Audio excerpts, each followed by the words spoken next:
Muy buenos días, iglesia. Eh, Antes de comenzar, quiero saludarlos a todos. Espero y le pido a Dios que todos se encuentren bien en este momento. Como algunos se dieron cuenta, más o menos hace un mes yo estuve padeciendo de COVID, pero Dios tuvo misericordia de mí porque fue algo muy leve. Realmente vi la mano de Dios ahí. Pero al aislarme totalmente dentro de mi propia casa, ese día le pedí al Espíritu Santo, ese día que cerré la puerta de mi pieza, le dije, yo quiero aislarme contigo, quiero conocerte más y quiero que entender qué es lo que quieres de mí con todo esto que estoy pasando. Y fue allí donde tuve el privilegio, buscando eh, algunas cosas en internet, que se me presentara un diplomado que estaban dando a nivel mundial en varias iglesias, o sea, para varias iglesias del mundo, y las personas que quisieran inscribirse a ese diplomado se inscribieran, y yo me inscribí. Ese diplomado se llama el Diplomado Cultura del Reino, y yo me matriculé en el diplomado aprovechando ese tiempo, y fue ese tiempo de quietud, un tiempo de aprendizaje. Todavía estoy haciendo el diplomado, es un diplomado largo, y Dios ha hecho varias cosas a través de este diplomado. Por eso tenía que empezar con mi propio testimonio. Ese diplomado no solo ha renovado mi amor por Jesús, o sea que cada vez yo lo siento más intenso, sino que ha encendido mi llamado, mi llamado a seguirle sirviendo a Él hasta los últimos días de mi vida. También amplió mi visión de cómo alcanzar este mundo para Cristo, sobre todo en estos tiempos finales, que Dios quiere que su iglesia universal sea una voz de influencia en este mundo que se está encaminando hacia la propia destrucción, ¿no?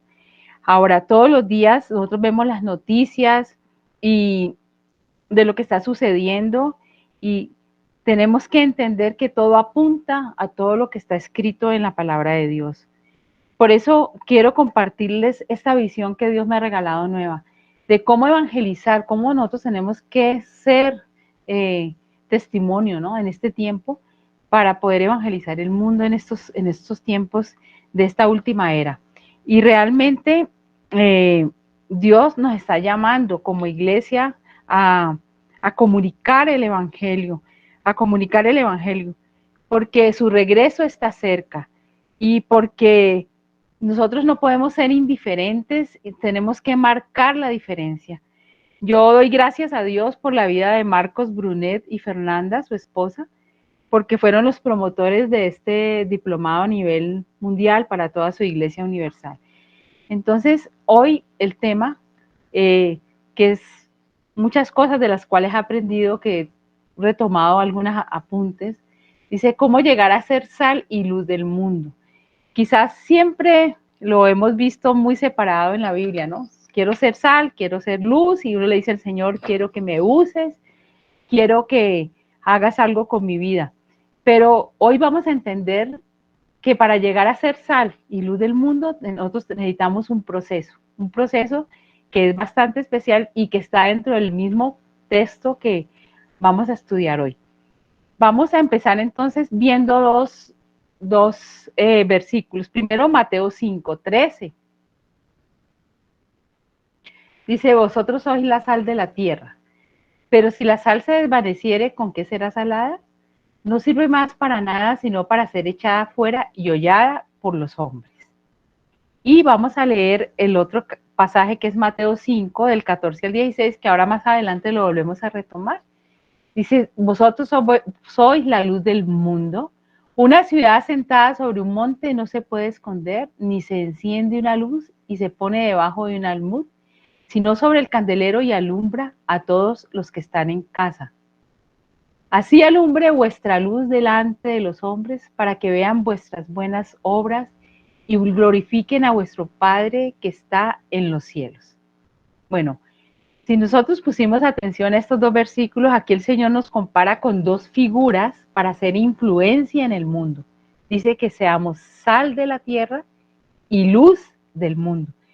Si tenemos esas cualidades, entonces nosotros podemos estar influenciando y no dejándonos influenciar por el sistema de este mundo.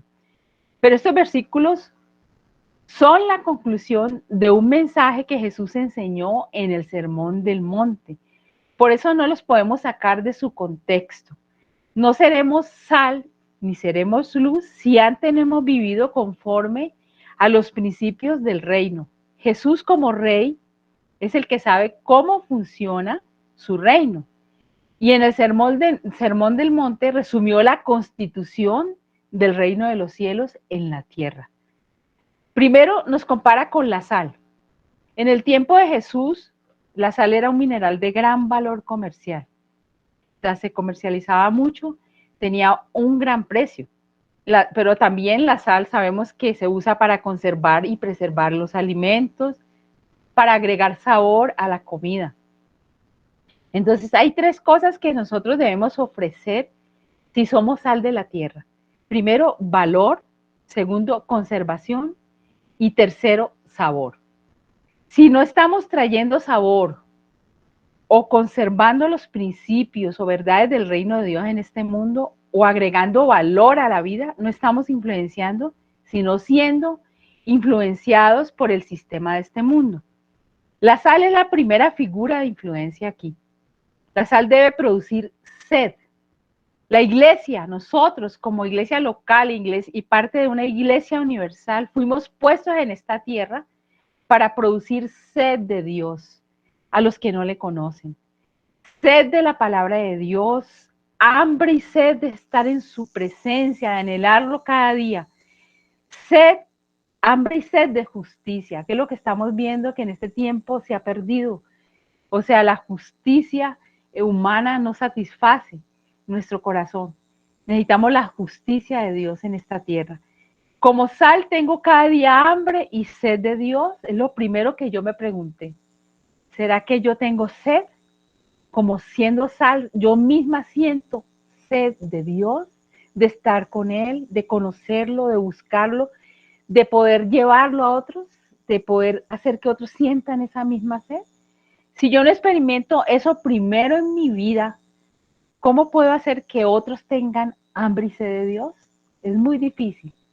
Ahora, el segundo versículo es Mateo 5, del 14 al 16.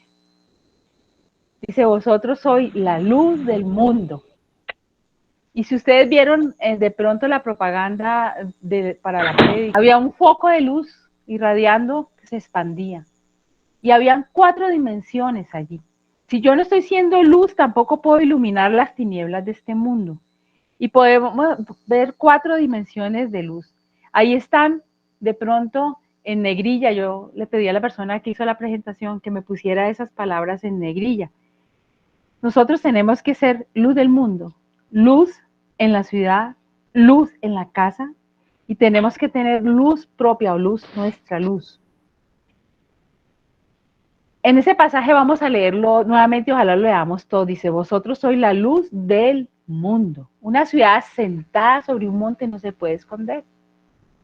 Ni se enciende una luz y se pone debajo de un almud, sino sobre el candelero y alumbra a todos los que están en la casa. Dice el 16, así alumbre vuestra luz delante de los hombres, para que vean vuestras buenas obras y glorifiquen a vuestro Padre que está en los cielos. Para hacer luz, entonces, nosotros tenemos que sufrir una transformación interna, de adentro hacia afuera, e influenciar nuestro entorno. Primero tenemos que ser luz personal, o sea, vuestra luz. Si nosotros no tenemos primero luz en nosotros, la luz del Evangelio, la luz de su palabra, la luz que limpia y transforma nuestras tinieblas solamente en lo que Él quiere, luz del mundo, nosotros no podemos influenciar el resto de cosas que el Señor nos pide en esos 2 versículos. Primero tengo que ser luz personal, y es esa luz propia que alumbra con las buenas acciones que glorifican a Dios. Dice ahí, esa vuestra luz que esté delante de los hombres para que vean vuestras buenas obras y glorifiquen a vuestro Padre que está en los cielos. Esa es la luz que quiere primero el Señor en nosotros. Tú quieres ser luz del mundo, primero necesitas luz en tu vida. Ahora, luego podemos alumbrar, si tenemos luz propia, nuestra casa, influenciar nuestra familia y como familia vivir los principios de Dios. Después, tenemos que ser luz en la ciudad, como un llamado a la iglesia local a influenciar la ciudad con la luz de Cristo.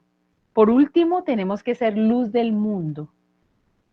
Ahí es como iglesia universal, alumbrar al sistema de este mundo como gente de testimonio, gente que viva el evangelio, que viva, que crea lo que dice el evangelio y lo manifieste en sí mismo, en su propio testimonio, en su casa, luego en su ciudad a través de su iglesia y luego al mundo entero.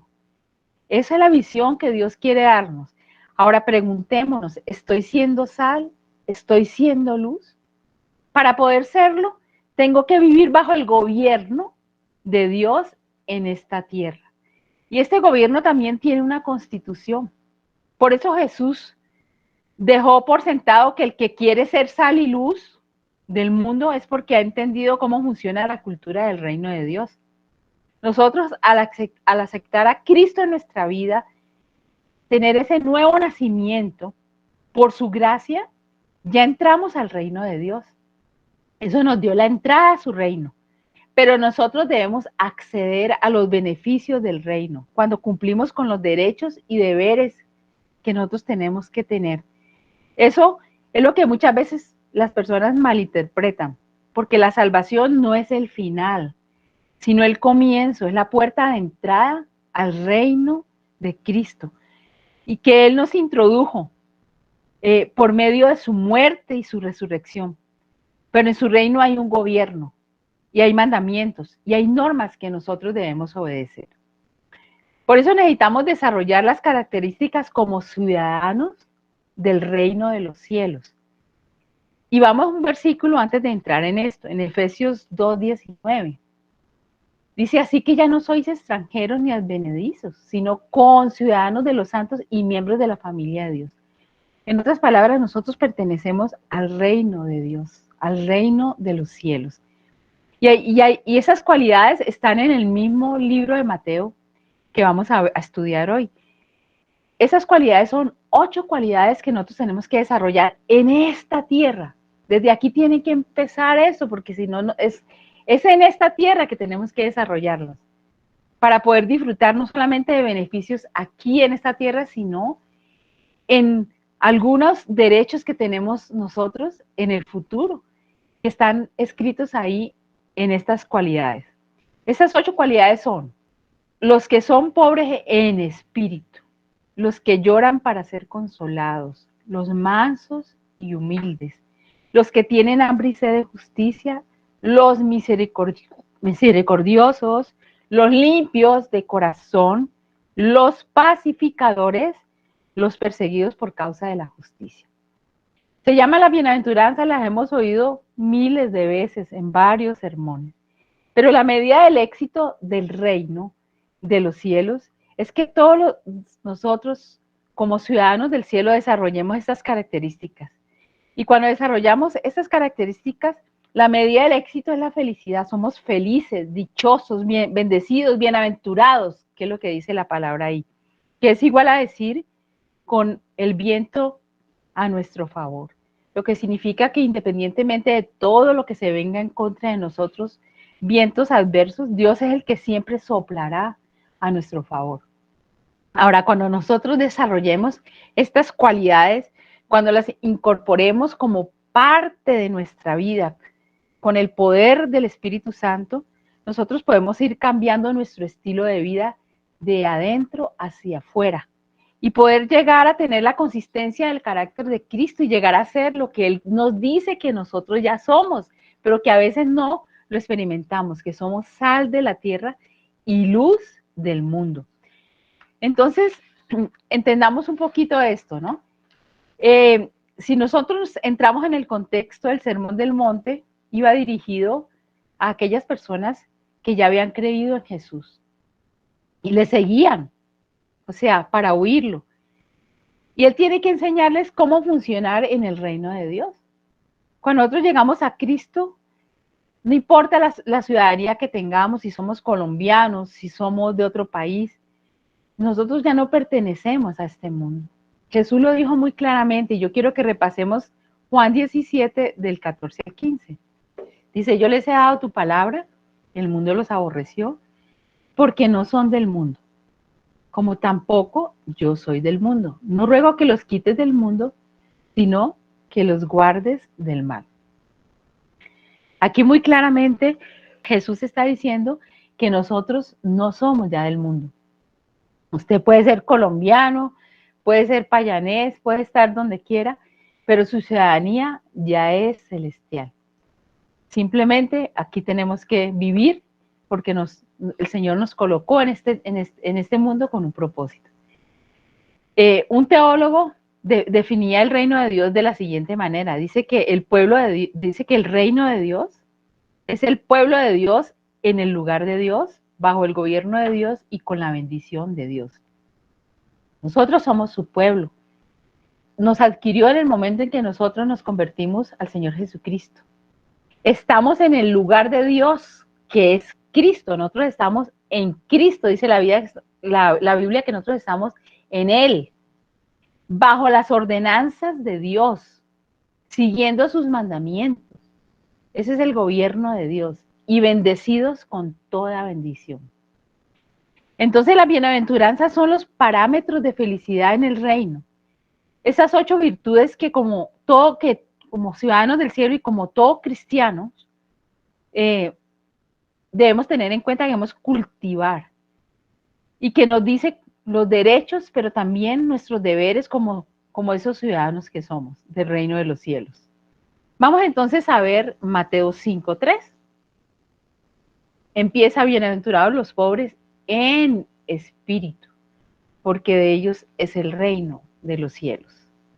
Aquí dice felices, la palabra bienaventurados ahora la traducida, felices, dichosos, benditos, o sea, tiene infinidad de significados en el griego, pero se reduce a eso, felices, los pobres en espíritu, porque tienen un derecho ya en el presente. Dice, de ellos es el reino de los cielos. Es algo que se disfruta desde ya. Tienen acceso al reino de los cielos. Es algo que choca con la realidad del éxito de esta tierra, ya que no se trata de pobreza material, sino de pobreza en espíritu.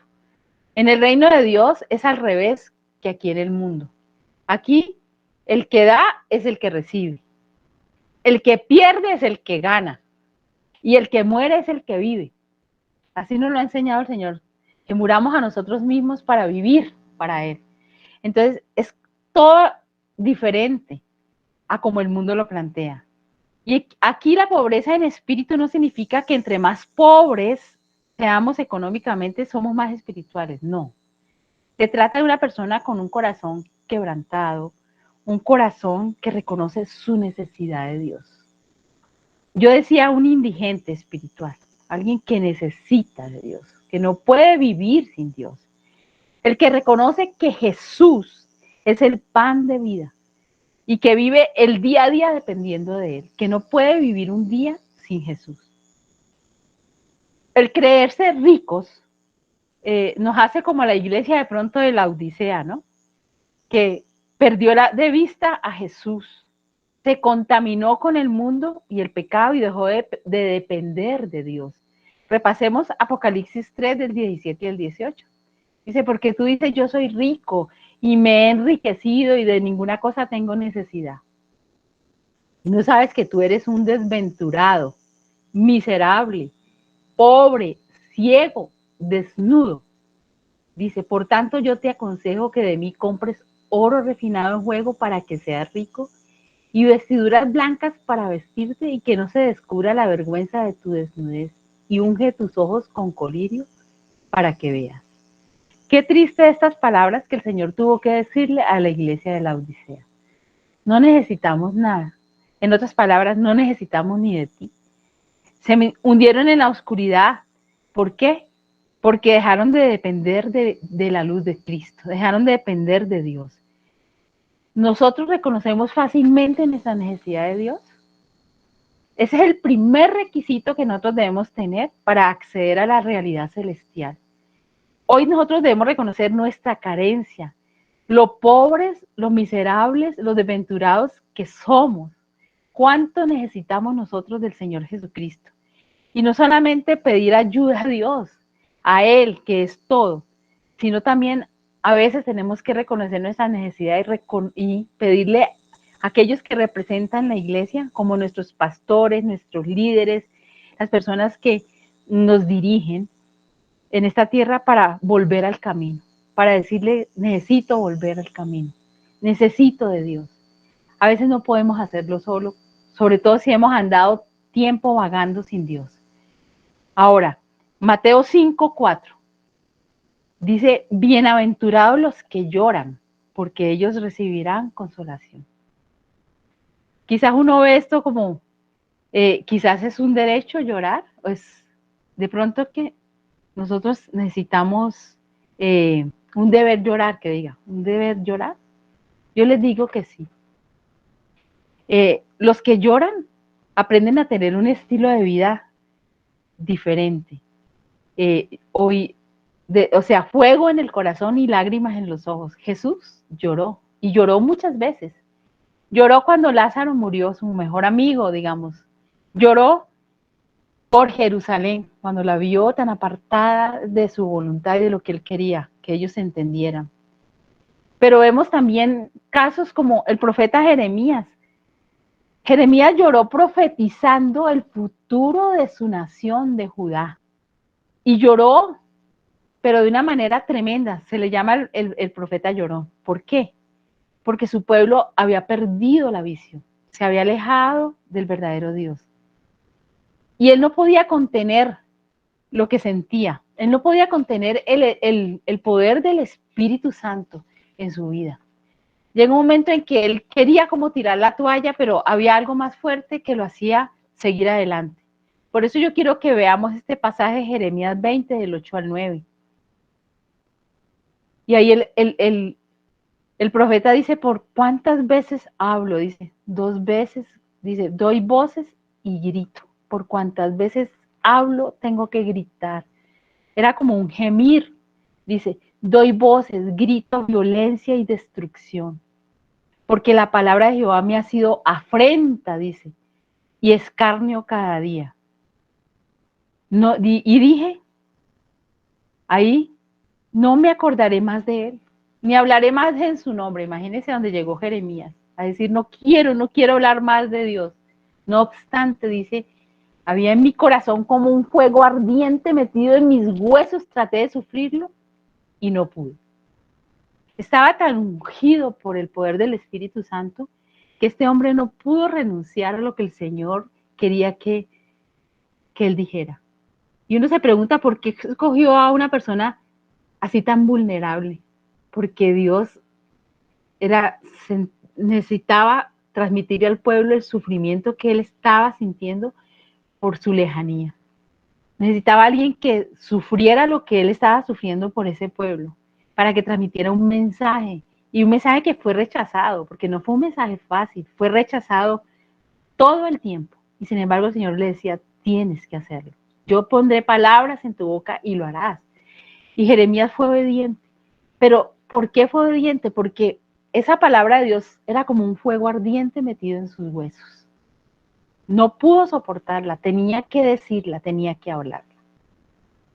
Ahora lloran los que pasan por angustias, ¿sí? Por duelo. ¿Cuántos hemos llorado en este año por muchas personas que se han ido del lado de nosotros por la pandemia? Pero lloramos también y lamentamos la condición de los perdidos. Hoy, ¿cuántos hemos derramado lágrimas por Rusia y en este momento que está atacando cruelmente a su vecino? ¿Cuántos hemos derramado llanto por Ucrania? Nosotros necesitamos llorar. Llorar atrae la mano de Dios a nosotros y es un momento íntimo de oración. Por eso Él dice, felices los que lloran porque serán consolados y Él enjugará toda lágrima. El Señor no se queda con nada de nosotros. La pregunta es, ¿cuándo fue la última vez que lloramos por la condición de alguien o de nosotros mismos? O por nuestra nación, por nuestra ciudad, por otras naciones. ¿Cuándo fue la última vez que ardió nuestro corazón con solo escuchar el nombre de Jesús? Mire, el termómetro de nuestra vida es fuego en el corazón y lágrimas en los ojos. Nosotros tenemos que ser más sensibles a la realidad y por eso el Señor nos pide que lloremos. Felices, bienaventurados los que lloran, porque ellos serán consolados. Ahora vamos a Mateo 5:5. Dice, bienaventurados los mansos, porque ellos recibirán la tierra por heredad. Nuestro deber aquí es ser mansos, ser humildes. Y nuestro derecho es heredar la tierra. Cuando regrese el Señor Jesucristo a establecer su reino, solo quedarán los mansos y humildes de corazón como Él. En su primera venida, Jesús en la cruz vino a acabar con toda autosuficiencia, con todo orgullo, con toda independencia humana. Y dijo muy claro que aprendiéramos de Él, que fuéramos mansos y humildes de corazón. Estamos en un momento de gracia, ese es el momento de gracia que nos ha regalado la iglesia para desarrollar humildad, porque es un patrón normal en el reino de Dios. O sea, en el reino de Dios no pueden haber orgullosos, no pueden haber prepotentes, no pueden haber personas que se crean unas más que otras. Una de las marcas de un ciudadano del reino de Dios es la humildad. Humildad es reconocer mis límites y reconocer la gracia que tiene el otro.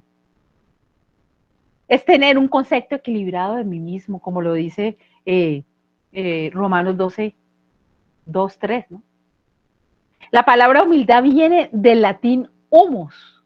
Y si usted ve que es el humus, es como el abono, ¿no? Si yo lo busco en el diccionario, dice es aquello que de la naturaleza se desprende y que a su vez la enriquece, fertiliza y hace crecer. Entonces, cuando el Señor nos dice que nosotros debemos ser humildes, debemos ser como el polvo, como ese abono. Ahora nos habla de liberarnos de lo superficial y aparente. Muchos viven de la apariencia, muestran una cosa que no son, para desarrollar lo esencial. Y lo esencial es Cristo, el que mora en nosotros por medio de su Santo Espíritu. Cuando yo reconozco que soy humilde, reconozco también la gracia de Dios en mi vida, que soy humilde por Él. Ahora la pregunta es, ¿cómo está nuestro nivel de humildad? ¿Somos más parecidos a Cristo, a ese Cristo que mora en nosotros, o más parecidos a un fariseo? Porque de eso carecían los fariseos, de humildad. Eran orgullosos. Ahora, entendamos lo que Dios quiere que nosotros desarrollemos como ciudadanos del reino. Y esa es una de las cualidades más grandes, la humildad. Vamos a Mateo 5:6. Dice, bienaventurados los que tienen hambre y sed de justicia, porque ellos serán saciados. Nuestro deber es tener hambre y sed. Yo les decía ahora que cuando somos sal, tenemos que tener hambre y sed de Dios todo el tiempo. Aquí se nos llama tener hambre y sed de justicia. Y el derecho es que seremos saciados. ¿Cómo está nuestro apetito por lo justo, por lo correcto?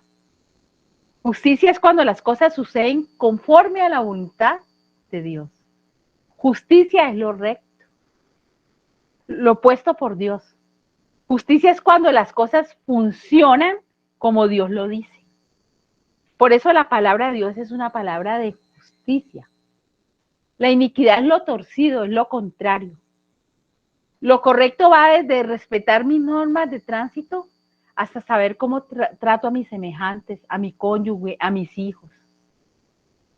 Entonces la pregunta es, ¿cómo estoy en esa justicia? Hoy que se están cometiendo tantas injusticias. En Colombia se acaba de aprobar el aborto y nosotros como Iglesia, tenemos que tener nuestra voz en contra de lo injusto. No estamos de acuerdo con el aborto, porque contradice la palabra de justicia de Dios. Él es el Dios de la vida. Y muchas cosas así, nosotros tenemos que tenemos que tener hambre y sed de justicia, pero de la justicia divina. Ahora, vamos a Mateo 5:7. Dice, bienaventurados los misericordiosos, porque ellos alcanzarán misericordia. Nuestro deber es ser misericordiosos. Nuestro derecho es alcanzar misericordia. La misericordia debe triunfar sobre el juicio. ¿Te consideras una persona que juzga más que amar? ¿Que critica más que tener misericordia? ¿Qué hay en nuestra balanza? Yo ponía esto en una balanza y yo le decía al Señor, en mi balanza, ¿qué hay? ¿Más juicio o misericordia? ¿Hacia dónde se inclina más? ¿Hacia la crítica o hacia la gracia de Dios? Y aquí tiene que ver mucho con el trato con nuestros semejantes. O sea, yo siempre he aprendido que la misericordia es tratar a las demás personas mejor de lo que ellas se merecen. Nosotros no tenemos por qué tratar a la gente según lo que pensamos nosotros, según nuestro criterio de justicia, sino según lo que Dios piensa de ellos. Y Dios tiene misericordia de todos, porque Dios es un Dios de misericordia. Entonces, ¿cómo está nuestra balanza? ¿Qué pesa más en nosotros, la gracia de Dios o el juicio? Eso es para meditarlo, simplemente. Vamos a Mateo 5:8. Dice, bienaventurados los de limpio corazón, porque ellos verán a Dios. Esto tiene que ver con algo que Dios nos está pidiendo como ciudadanos del reino de los cielos en este tiempo, porque este mundo caído va hacia la perdición cada día. Es la pureza interna. Pureza de nuestra mente, pureza de nuestro corazón, pureza en nuestro hablar, pureza en todas nuestras acciones. No a una apariencia externa de piedad o legalismo. Es una limpieza de verdad de corazón de todo lo que Dios solo sabe de nosotros y solo ve en nosotros. La recompensa es que veremos a Dios. Es algo que solo Él puede hacer porque conoce nuestro corazón. Nadie más puede llevarnos a la pureza interna sino el Espíritu Santo confrontándonos y mostrándonos dónde estamos fallando. Hay una promesa que es el deseo de Dios y que también es una promesa escatológica, pero vamos a leerla en 1 de Juan 3, del 2 al 3. Dice, amados, ahora somos hijos de Dios y aún no se ha manifestado lo que hemos de ser, pero sabemos que cuando Él se manifieste, seremos semejantes a Él, porque le veremos tal como Él es. Y todo aquel que tiene esta esperanza en Él se purifica a sí mismo, así como Él es puro. Tremendo esto. Yo te hago una pregunta. Si Jesús viniera hoy, ¿serías uno de los que le ven cara a cara? ¿De los que le van a ver cara a cara? Porque solo los puros de corazón verán a Dios. Esa debe ser nuestra esperanza. Ese debe ser nuestro clamor. Que seamos puros. Y el que tiene esa esperanza se purifica a sí mismo, dice ahí. No podemos echarle a Dios la culpa de nuestras impurezas y decirle, si es tu voluntad, quítame esos deseos. Nosotros tenemos que purificarnos, sacar nuestra basura afuera. Necesitamos pedir perdón y arrepentirnos, sometiéndonos a su voluntad, a la voluntad de Dios. ¿Recuerdan cuando el Señor le dijo a la mujer adúltera, vete y no peques más? Eso es lo que el Señor quiere que nosotros hagamos. Es entrar en un alto nivel de pureza. Y eso es lo normal de un ciudadano del reino de los cielos, ser puro. Dios hoy nos está exhortando, pero también nos está llamando a retornar a Él. Vamos a Mateo 5:9. Dice, bienaventurados los pacificadores, porque ellos serán llamados hijos de Dios. Nuestro derecho, sembrar paz. nuestro deber, perdón, sembrar paz, nuestro derecho es que vamos a ser llamados hijos de Dios. Increíble es ese título tan hermoso. ¿Quiénes son los pacificadores? Los que resuelven conflictos, los que hacen y promueven la paz. Dentro de nuestra armadura espiritual nosotros tenemos un calzado. Es el calzado del Evangelio de la paz. Eso significa que donde quiera que nosotros pisemos y hayan conflictos, guerras, disensiones, debemos traer paz con el mensaje de Cristo. Preguntemos, ¿somos hijos de paz? ¿Tenemos la gracia de resolver conflictos? ¿O de pronto los empeoramos, los agrandamos? ¿Somos de los que traen soluciones o más problemas? Los pacificadores serán llamados hijos de Dios en el siglo venidero.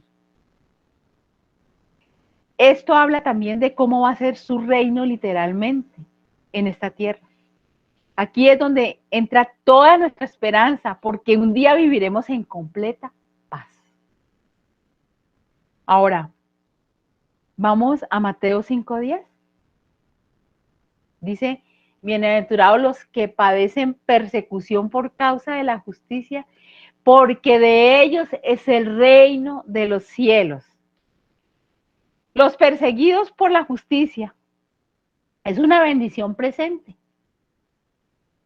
porque de ellos es el reino de los cielos. Cuentan con la justicia, la paz y el gozo del Señor ahora, en este tiempo. Cuentan con el respaldo celestial desde este momento, en esta tierra.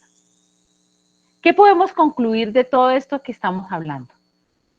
Mire, el reino de Dios ya está entre nosotros en forma espiritual. Llegó cuando Jesús vino por primera vez a la tierra. Recordemos el pasaje de Mateo 4:17. Dice, desde entonces comenzó Jesús a predicar y a decir, arrepentidos porque el reino de los cielos se ha acercado. Ese reino en forma espiritual ya está en la tierra a través de su iglesia, a través de cada uno de nosotros, cada uno de nosotros somos iglesia. Ya está espiritualmente en la tierra. Todo el que se arrepintió y conoció de Jesucristo, el reino de los cielos está en él. Pero también, hablando de su reino en la tierra, todavía no está establecido en su plenitud literalmente. Porque el Rey de justicia volverá.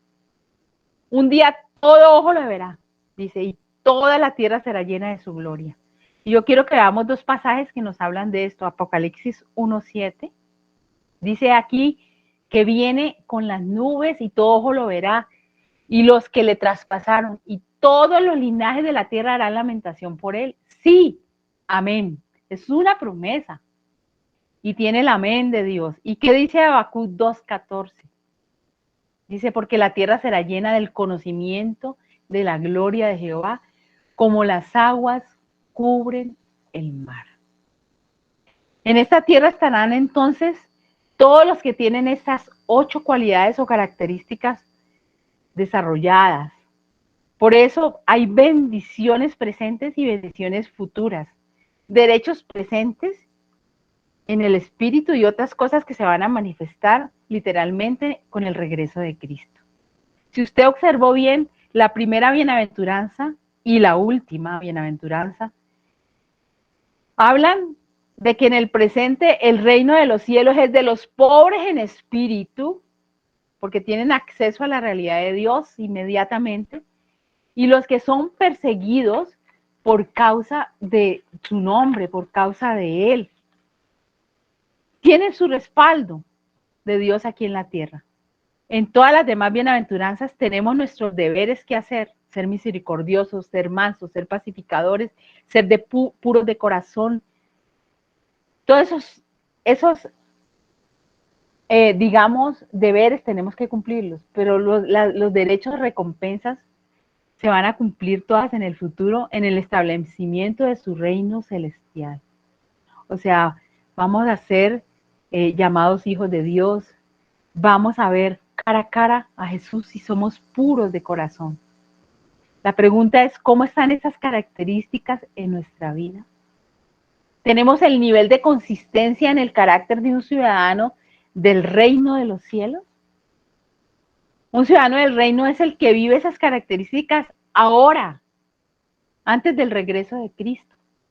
Es el que obedece los mandamientos y está bajo el gobierno de nuestro Dios y Rey, Jesucristo.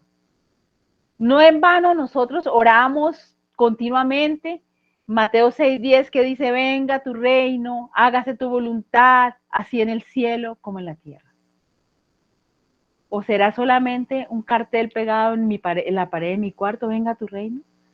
El reino está aquí por medio de su iglesia. Y yo sé que el reino literal, cuando Jesús regrese a esta tierra, se va a consumar totalmente. Pero se está haciendo la voluntad, como en el cielo, así también en la tierra a través de nuestras vidas. El que vive estas características ahora, antes del regreso de Cristo, es el que vive conforme a la constitución que el Señor Jesucristo dejó de su reino aquí en la tierra. Si tenemos acceso en el Espíritu al reino de los cielos, por haber recibido a Cristo desde el momento en que nos convertimos, entonces pidámosle al Señor, primero, que vaya llenándonos de esas características. Que si me falta misericordia, me vuelvo más misericordioso, que si me falta ser más pacífico, lo sea. Que si me falta ser puro, que lo sea. O sea, que yo anhele la pureza. Pidamos al Señor esas características, que si yo tengo hambre y sed de justicia, yo sea justo con lo que digo, con lo que hago. Primero, que nos llene de eso y segundo, para que nos prepare cuando Él venga y establezca su reino para vivir con Él, reinando eternamente en esta tierra.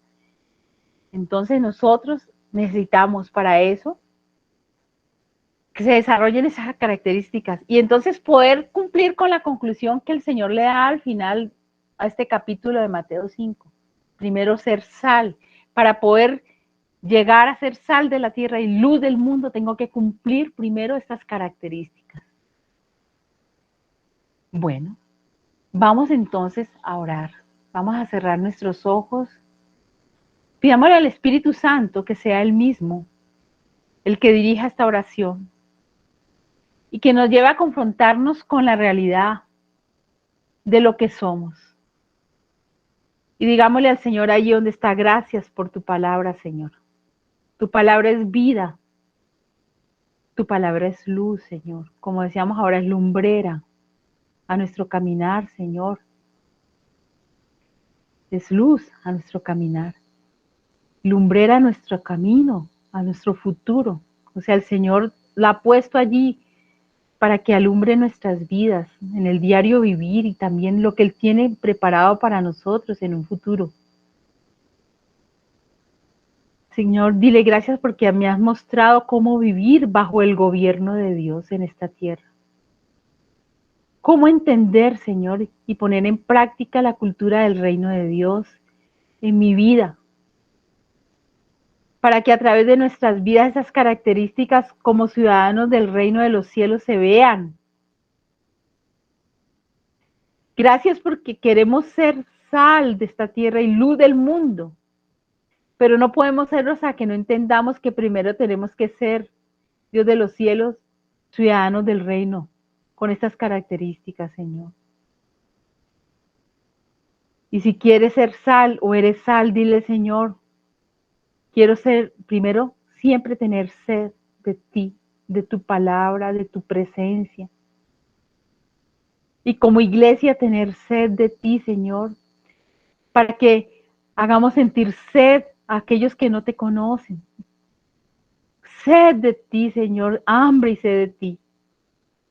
Que demos valor a la vida, que conservemos las verdades del reino de Dios en medio de este mundo que ha perdido la verdad, que vive en la mentira. Nosotros estamos llamados a conservar como sal los principios de Dios en esta tierra. Por eso, Señor, pídele ahí en tu corazón, que esas verdades se arraiguen en tu corazón, de tal manera que donde quiera que estés irradies la verdad de Dios. Que produzcamos sed de Dios a los que no le conocen, que llenemos de sabor la vida de las personas que nos rodean con el evangelio del reino, con ese evangelio que ya está escrito.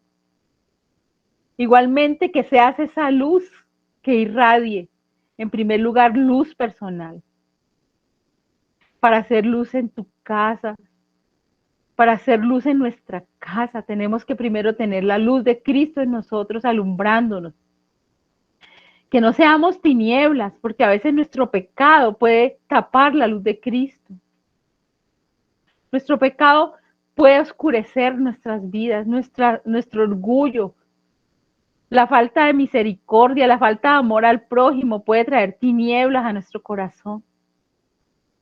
Queremos ser luz personal, luz, como decía el Señor, vuestra luz alumbre a otros para que vean sus buenas obras y glorifiquen al Padre que está en los cielos.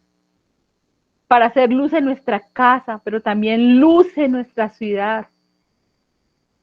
Porque si todos como creyentes nos unimos en nuestra iglesia local, vamos a hacer un foco de luz en esta ciudad que tanto necesita de Dios. Y luz del mundo, si nos unimos todas las iglesias locales como Iglesia Universal de Cristo, vamos a hacer la luz que necesita irradiar Dios en ese momento contra el sistema de este mundo. Démosle gracias a Dios. Y yo quiero recordarles una promesa en su palabra. En Filipenses 2:15 dice, para que seáis irreprensibles y sencillos, hijos de Dios sin mancha en medio de una generación maligna y perversa, en medio de la cual resplandecéis como luminares en el mundo. Oh sí, Señor, gracias. Gracias por tu palabra, Señor. Gracias porque tú quieres que seamos esas 4 dimensiones de luz. Luz personal, luz en nuestra casa, luz en nuestra ciudad y luz en el mundo, Señor. Y que seamos esa sal que haga sentir la sed de ti en esta tierra que está apartada de ti, Señor. Solo te pido, Dios, que esto no se quede solamente en nuestra mente, sino que baje a nuestro corazón, que lo pongamos por obra, Señor. Que tu palabra no quede vacía, sino que cumpla el propósito para el cual la has mandado, Señor. Te doy gracias, Señor, por este mensaje y te pido, Dios, también que cumplamos tus principios siempre, Señor. Gracias también por los diezmos, las ofrendas. Hemos recibido de tu mano, Señor, todo lo que necesitamos. Tú eres el Dios, Jehová Jireh, nuestro proveedor.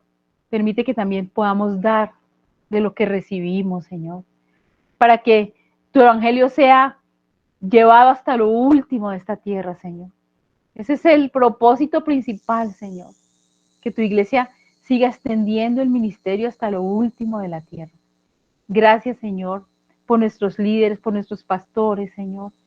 Bendice a Amperita, bendice a Donari, Señor, para que sigas dándoles la luz que ellos necesitan, para que sigas trayendo sobre ellos bendición, sanidad, Señor. Padre, yo te pido, Dios, que ilumines las mentes de los líderes, para que en cada ministerio podamos impartir esta verdad, Señor.